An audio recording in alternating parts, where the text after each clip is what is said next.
In the annals of aeronautic history, the plane that takes the place between Republic's classic air fighters, the P-47 Thunderbolt of the Second World War, and their outstanding F-105 Thunderchief in the skies of Vietnam, is often skipped over. This period of expansion marked the first ventures into jet aircraft, and many of the lessons learned during the development of this series of planes that sired today's generations of fighter aircraft.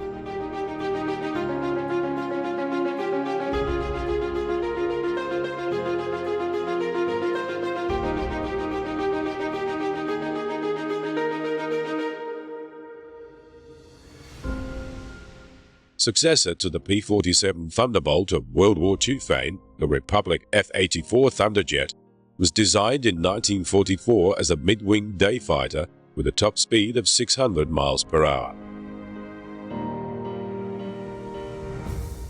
The Thunderjet and its many variants were to make their mark during this era, as had their propeller-driven forebears, the Jugs, for their toughness and their sheer workhorse capabilities.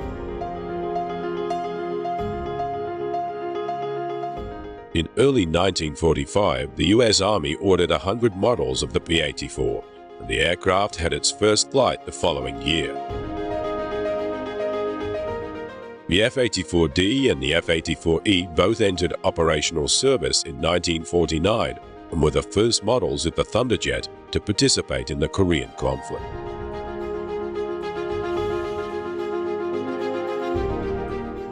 During the Korean War, many first-time accomplishments were set. It was the first conflict in which jet aircraft were used extensively in aerial combat, and it included the first jet-to-jet aerial fighter.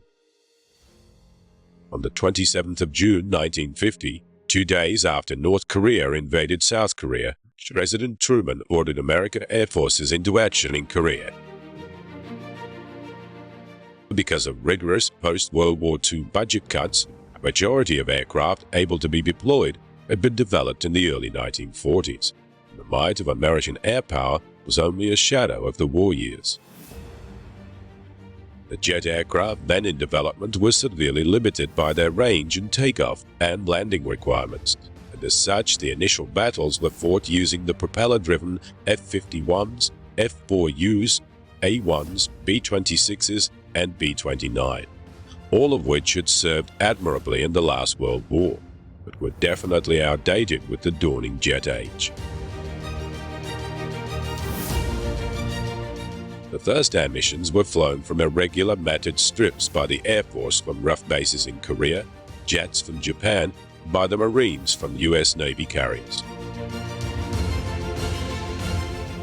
These missions succeeded in slowing and then eventually stopping the advance of the communist troops, and allowing the retreat and evacuation of UN forces back to Busan. B-29 heavy bombers were used in the role of interdiction and strategic missions, which disrupted the North Korean supply, advance, and staging attempts. The F-84s were originally destined to be flown as bomber escorts. This role became more demanding in the end of 1950 and was actually filled by the new North American F-86 Sabres.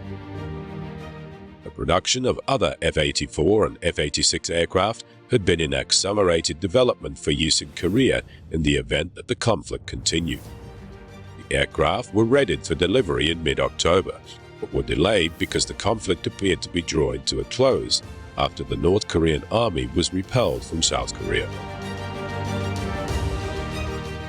However, on the 9th of November 1950, there was a major development in the conflict. The North Korean forces began deploying MiG-15 jets.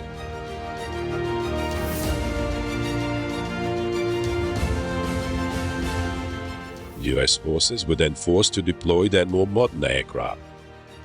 The F-84 would see combat in Korea in December of 1950. Like the older Lockheed F-80, the F-84 had been designed and intended as a day interceptor. However, both proved inadequate to perform day fighter missions in Korean operations. MiG-15 was 40 to 80 knots faster than the F-84 and 60 to 100 knots faster than the F-80. The Thunderjets were, however, barely maneuverable enough to keep out of the way of the MiGs as soon as the Russian planes appeared. It wasn't until the deployment of North American F-86 Sabres that the fight was able to be taken to the MiGs.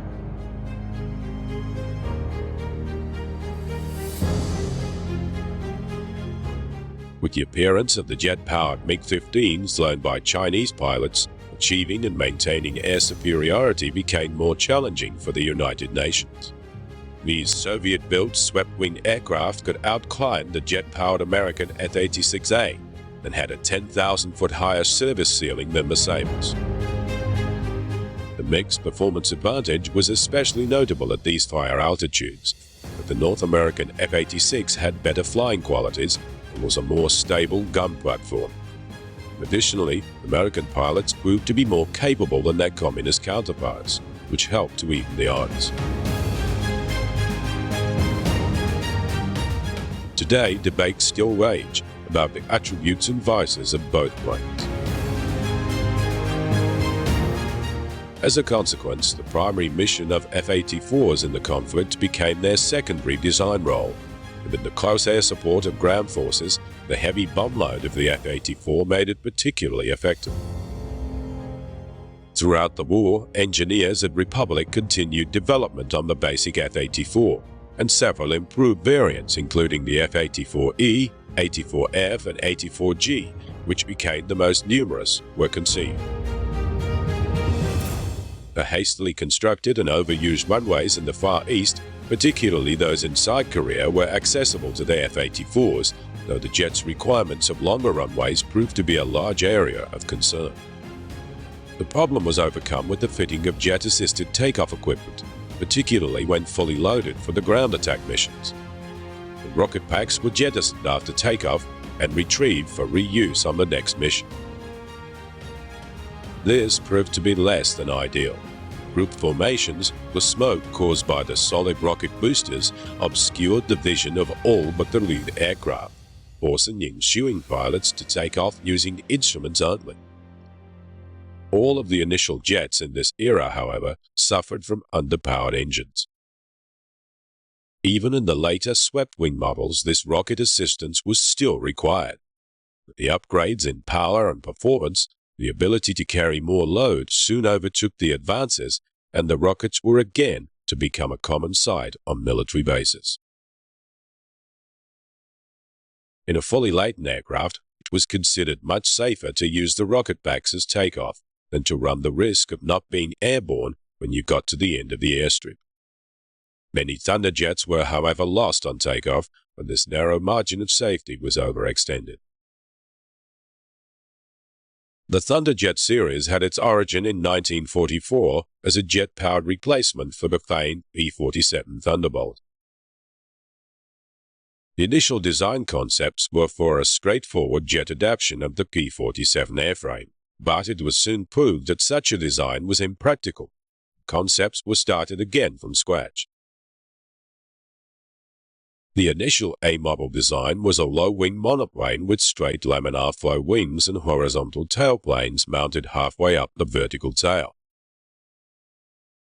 This was fairly general for the time. However, the GE J-35 turbojet, which was chosen, was a new axial flow engine, having much lower fuel consumption than that of the older centrifugal flow engines.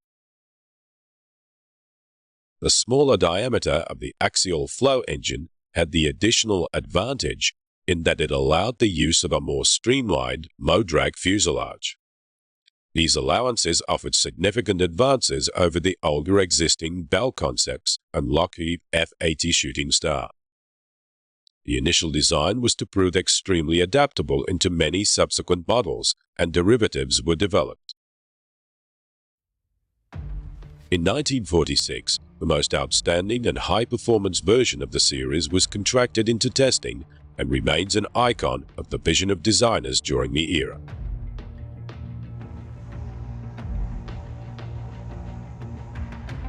The cluster of 4 small rocket engines for added thrust during climb and interception. This allowed, even by today's standards, for some very distinctive in-flight maneuvers.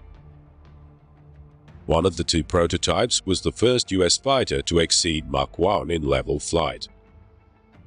The Thunderceptor design was one of two swept-wing modifications based on the original F-84 Thunderjet, the other being the F-84F Thunderstreak. One problem with the Thunderstreak and with most swept-wing designs of the era was dangerous performance at low speeds. At low speeds, airflow over the wing tended to pitch the nose up. A rash of such accidents on the F-86 Sabre led to the term saber darts. This problem dogged the series even into the Century fighters of later years. The Thunderceptor's most remarkable design feature was intended to address this problem. The wings were built to be wider at the tip than root, allowing them to generate more lift. This nearly addressed the problems with saber darts by delaying the point of stall on the tip in comparison to that of the rest of the wing. The first prototype made its initial flight on May 9, 1949, breaking the speed of sound in December 1951. It was later modified with a small radome for gunnery ranging. The second prototype used a V-tail, but was otherwise similar.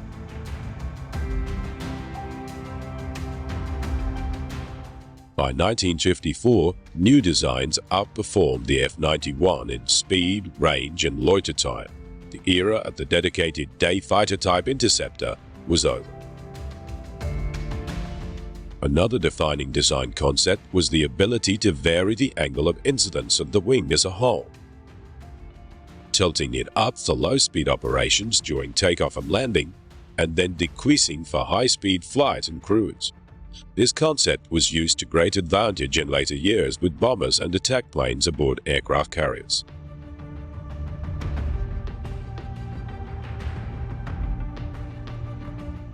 The F-84G, which entered service in 1951, was the first single-seat fighter bomber with atomic capability. As compared to the E model, it had a better engine, automatic pilot, and in-flight refueling devices. The F-84G deployed to the Korean conflict in the summer of 1952. The F-84D and E series were phased out beginning in mid-1952. The F-84G began its phase-out in 1955 after a brief stint with the newly formed Air Force Air Demonstration Squadron, known as the Thunderbirds.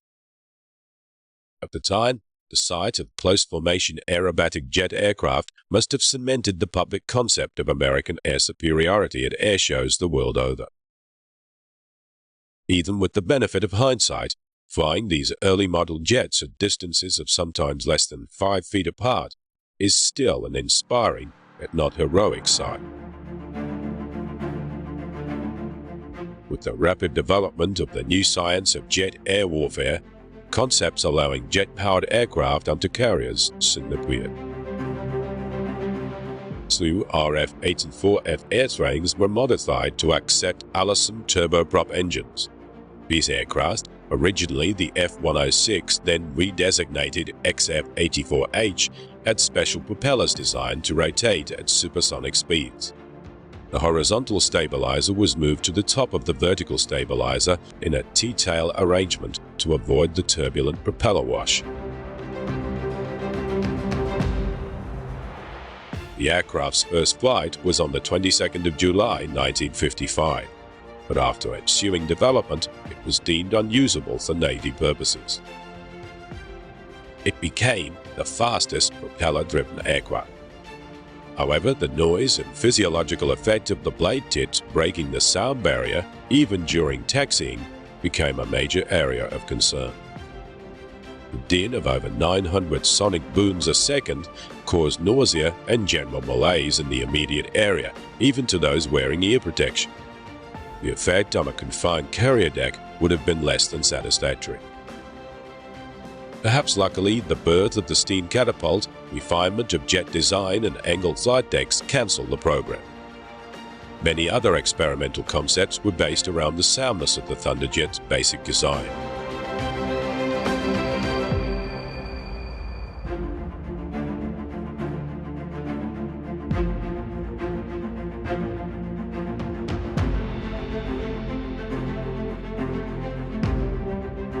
The XF-103, a delta-wing ramjet-driven interceptor, was a concept on the cutting edge at the time, as ramjets were seen to be the next generation of jet aircraft.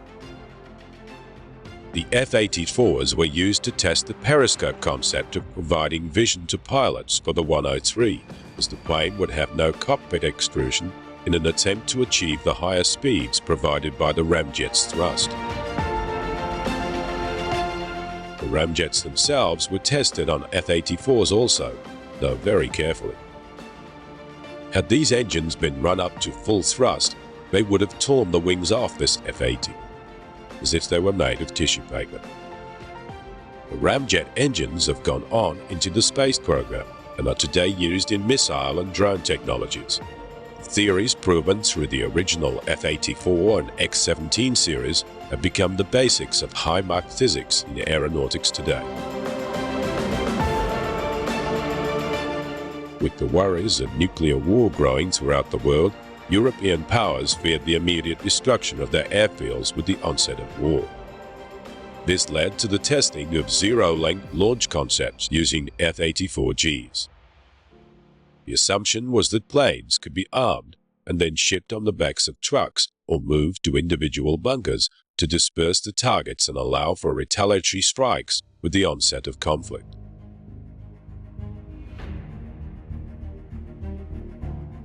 The plane was mounted with a disposable solid rocket booster, which would accelerate the vehicle to flight speed, allowing the jet engine to take over. Then the rocket would form away, returning the plane to aerodynamics efficiency. The concepts were tested extensively using Thunderjets and later with F-100s with the hopes of fitting them to newer interceptor aircraft such as the F-104 Starfighter. The most numerous of the F-84 series was the RF-84F Thunderflash. This was the photographic reconnaissance version of the Thunderstreak, but had many components in common with the F-84S, but differed in having the jet engine fed by a pair of wing root air intakes, the nose being taken up by a bank of cameras. The camera bay in the nose could accommodate up to 6 cameras in forward-facing individual oblique and vertical installations. The vertical camera bay had hydraulically operated doors.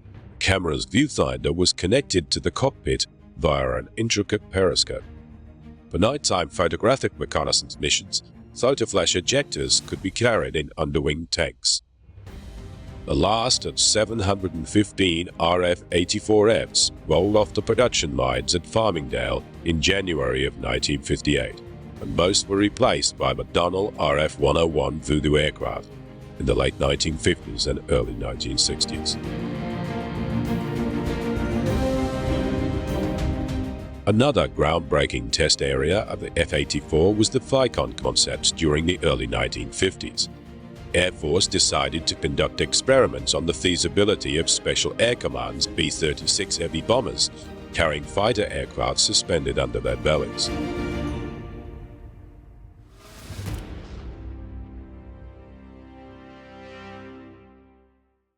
This would not only provide the bomber with its own fighter protection, but would make it possible for the bomber to carry the fighter long distances to a combat zone.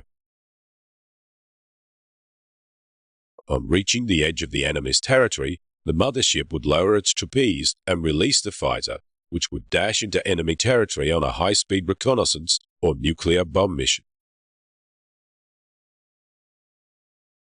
The fighter would then return to the B-36D for hookup and return to home base. The Thunderjet in this FICON configuration made its first flight on March 30, 1953.